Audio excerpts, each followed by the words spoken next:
नमस्कार, आप देख रहे हैं क्राइम 24 आवर्स और मैं हूं आपके साथ ज्योति कनौजिया। आइए रुक करते हैं खबर की ओर। लार के परासी चकलाल पोलिंग बूथ पहुंची क्राइम 24 आवर्स की टीम। 3 मार्च होना है छठे चरण का मतदान।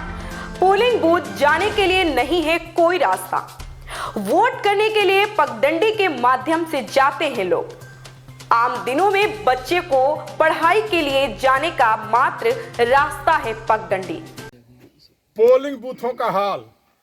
आज पोलिंग बूथों का सर्वे करते हुए क्राइम 24 आवर्स की टीम लार विकास खंड के परासी चकलाल गांव में, यहां प्राथमिक विद्यालय पर पोलिंग बूथ बना हुआ है। स्कूल जहां बना है वहां आने का कोई मार्ग नहीं है। यहां इस गांव के परासी चकलाल के प्रधानपति हैं। अब इन्हीं से जानते हैं कि क्या कैसे लोग आएंगे, क्या व्यवस्था आप करते हैं। क्या नाम है आपका? मन्नू गुप्ता, प्रधान प्रतिनिधि परासी चकलाल।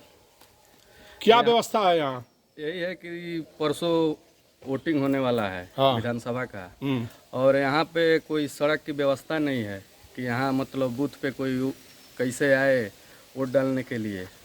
इसी समस्या में हुआ कि भाई लेखपाल साहब से बात भी हुई हमको, लेकिन यहाँ कोई मतलब चकबंदी के टाइम से कोई सड़क नहीं निकल पाई है स्कूल पे जाने के लिए। यही समस्या है।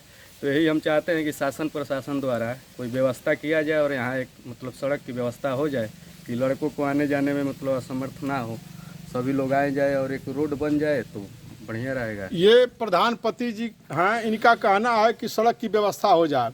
जब गांव में 60 के दशक में जब चकबंदी हो रही थी, 60 और 70 के बीच में, उस 10 साल के अंतराल में कोई इस गांव का व्यक्ति इस पर नहीं विचार किया कि आने का क्या रास्ता होगा। अब प्रशासन के ऊपर है।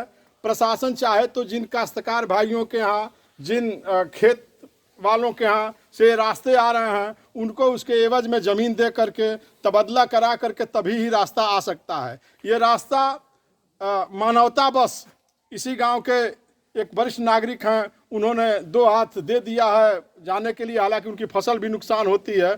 आइए इनसे जानते हैं। क्या नाम है आपका? मैं शशिभूषण मिश्र हूँ। मैं इसी गांव का वरिष्ठ नागरिक हूँ और मैं यहाँ पर सेवानिवृत्त होने के बाद भारत सरकार के शिक्षा मंत्रालय से यहाँ पर अपने गांव पर अधिकतर आता जाता रहता हूँ और मेरे चक से होकर मैं अपने आवास पर आता हूँ।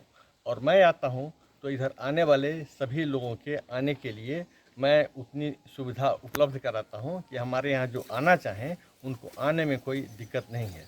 यह प्राथमिक विद्यालय जिस खसरा संख्या में, जिस गाटा संख्या में स्थित है और इसके पीछे जो दक्षिण तरफ जो गाटा संख्या है, ये दोनों ग्राम पंचायत की लंबी भूमि है और यह चकमार्ग से जुड़ा हुआ है जहाँ तक इंटरलॉकिंग है।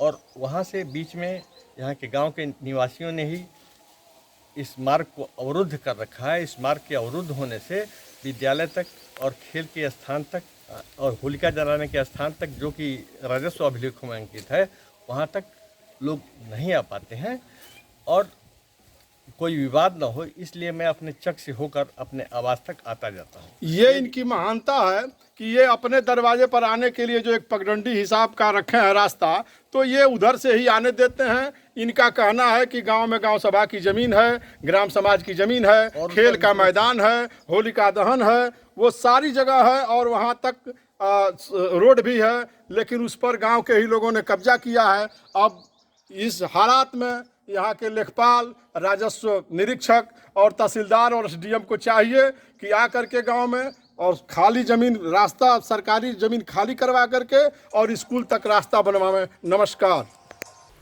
ऐसी ही ताजा खबरों से जुड़े रहने के लिए आप देखते रहिए क्राइम 24 आवर्स।